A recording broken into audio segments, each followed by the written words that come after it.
Eu vou falar de igualdade e basicamente eu fui convidada para esta conferência quando fiz uma talk sobre feminismo e empreendedorismo e um paralelo através da colaboração, da revolução da colaboração, que foi basicamente o meu foco nessa conferência. E portanto resolvi manter o foco da colaboração, mas agora falar de igualdade, nomeadamente do feminismo, porque está provado que a igualdade de género e o empoderamento feminino é a melhor forma de criar igualdade económica e social, que é a melhor forma de distribuição de renda. Está provado que as mulheres, quando são empoderadas financeiramente, distribuem a renda mais equitativamente. Está a ver? Depois isto é o português e o inglês. E portanto venho falar de feminismo. Eu acho que estamos no ponto ideal, na altura ideal para fazer um ponto da situação sobre o feminismo e sobre o que se tem passado, porque há agora uma euforia feminista, digamos assim, com as marchas, que tem de ser bem pensada e que tem de ser estruturada e que tem de criar raízes para que não haja uma regressão. Então eu acho que é muito importante fazer aqui um ponto da situação e pensar se nós estamos mais unidas do que nunca ou se estamos só unidas por estarmos a lutar contra uma regressão dos direitos das mulheres que existe e que se verifica em todo o mundo, mas essencialmente nos Estados Unidos, enquanto inspiradores e precursores depois de outros movimentos misóginos. E portanto acho que é muito importante nós percebermos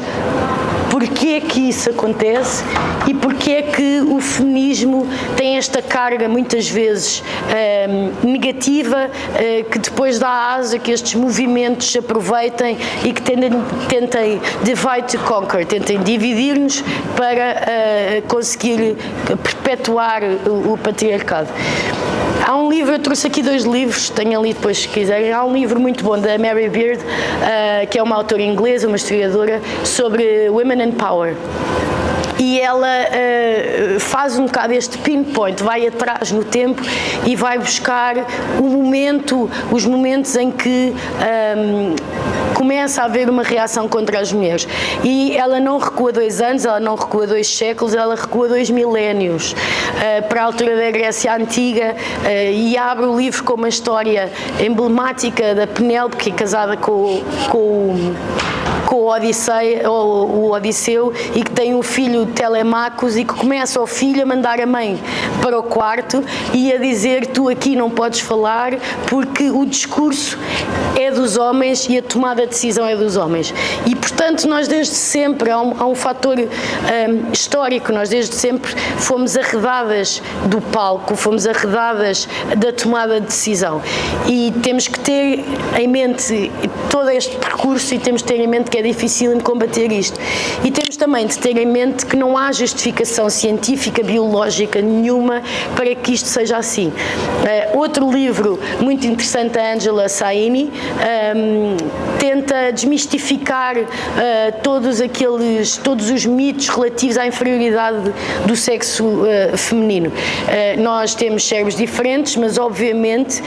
somos capazes das mesmas coisas se conseguimos atingir os mesmos níveis de inteligência. Não somos o sexo fraco, somos mais resistentes, temos mais longevidade e temos uma constituição biológica feita para suportar as maiores dores e as maiores, nomeadamente, partos e nomeadamente, ou seja, sofremos mais durante a vida, mas vivemos mais. E, portanto, estão aqui estas causas exógenas, mas também acho que é preciso fazer um ponto da situação interno e perceber que muitas vezes o feminismo é mal visto porque há um excesso de exigência muitas vezes e há um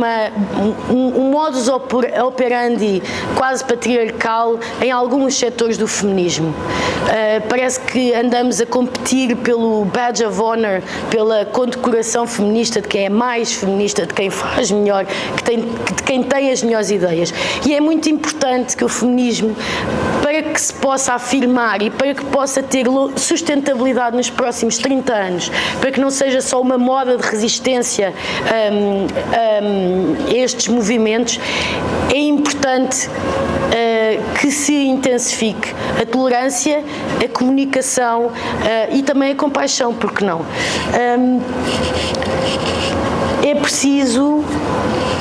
ter em conta que a intelectualização do feminismo é muito importante, mas não pode estar sozinha, nem pode ser rígida com quem ainda está a iniciar o caminho do feminismo, porque todas nós, feministas, começámos em algum ponto e todas nós ou temos meios feministas e já sabíamos tudo, ou então tivemos que aprender e tivemos alguém que nos explicou, e é este processo que nós temos de fazer. Eu recentemente organizei, a propósito de todas estas frustrações com as diferentes áreas do feminismo e com a competição que no fundo também é propositada e incentivada pelo patriarcado, eu organizei um jantar chamado The Feminist Conspiracy, e vai ser uma série de encontros entre feministas radicais, as ditas moderadas, e sentámos-nos todas à mesa e conseguimos todas partilhar histórias que nos dizem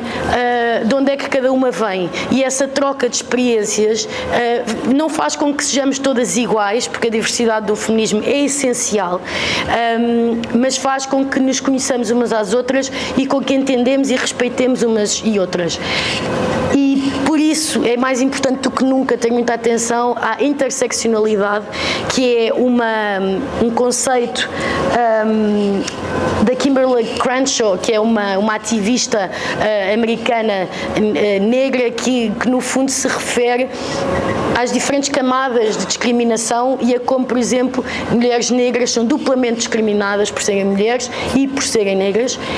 e acima de tudo é preciso apostar nessa interseccionalidade, ouvindo as histórias, tendo respeito pelas histórias, não querendo subestimar as histórias e pôr só a teoria na ordem do dia. E é preciso ouvir essas histórias e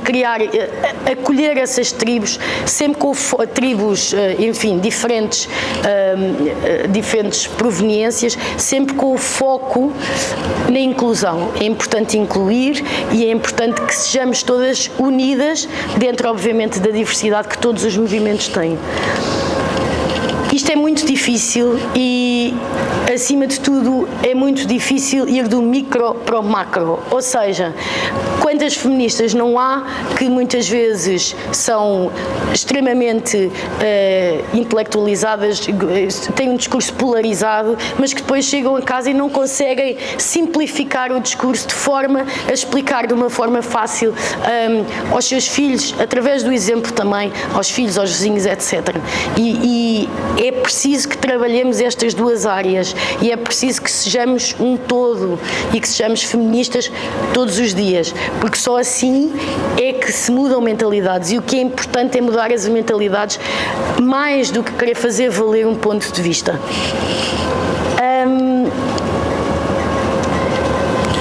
É também importante pensar para fora, é também importante acolher aquelas que se calhar não se dizem feministas, mas que já têm algum tipo de sensibilidade a estes direitos, e é preciso trazê-las para este caminho de enlightenment, de instrução e de percepção de tudo aquilo que acontece e das formas muitas vezes subtis de discriminação das mulheres. E eu vou dar um exemplo de uma pessoa que não se dizia feminista, agora está melhor, que é a minha mãe, que não se dizia feminista, casou, católica, etc., mas que sem saber sempre me criou como feminista, porque criou-me sempre com o foco na independência financeira, sempre disse para eu seguir os meus sonhos, inclusive quando eu fiquei doente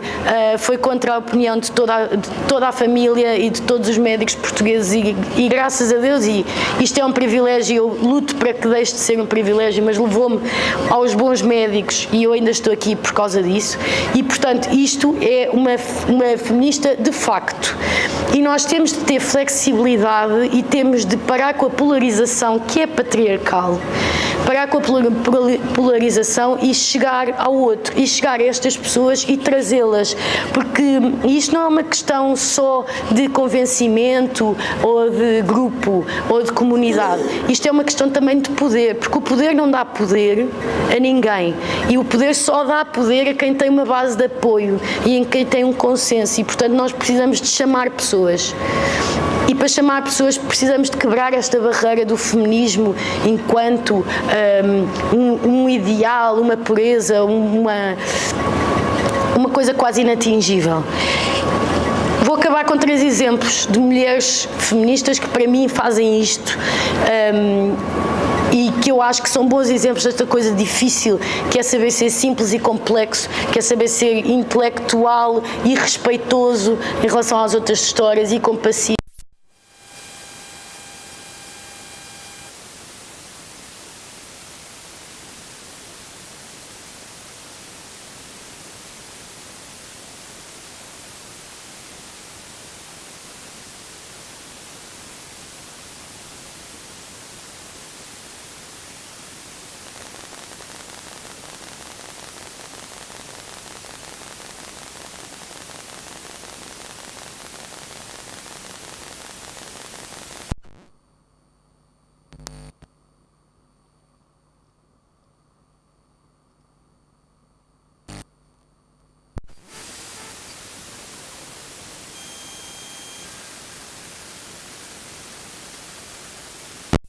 E de trazer tudo isso para depois tentar que o poder seja um pouco mais clarividente em relação a estas histórias e em relação às desigualdades. Óbvio que nem sempre se consegue, nós vivemos no mundo em que vivemos e, portanto, ela muitas vezes também é dura e ela é intelectualmente brilhante, portanto, ela não compromete o conteúdo. Ela não compromete o conteúdo, mas ela acrescenta-lhe uma compaixão e uma comunicação com as pessoas que ela serve, no fundo. E é preciso ter em vista sempre que política é serviço.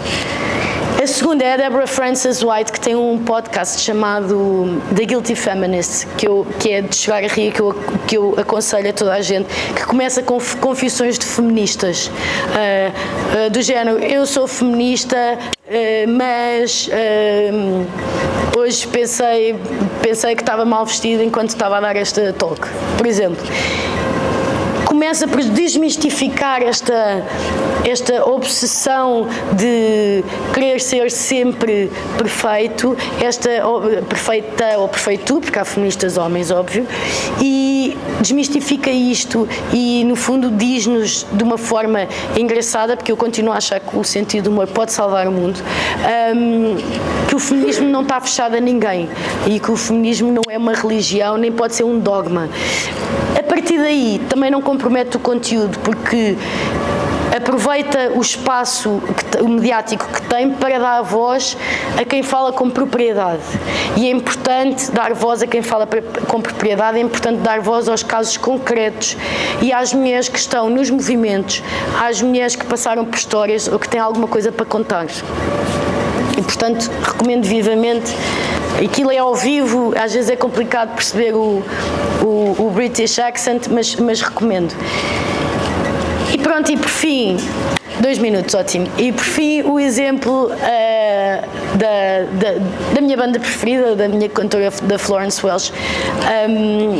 que é aparentemente só uma cantora inofensiva, não tem qualquer peso político, mas que aproveita e que artisticamente fala de feminismo, fala de empoderamento e que nos concertos também fala disto que é rejeitar a masculinidade tóxica, etc. E acaba com uma frase dela que nos diz que a esperança já é um ato por si, mas que a esperança tem sempre obrigatoriamente de levar à ação. E, portanto, é nesta ação completa que nos devemos basear. Pronto. Obrigada.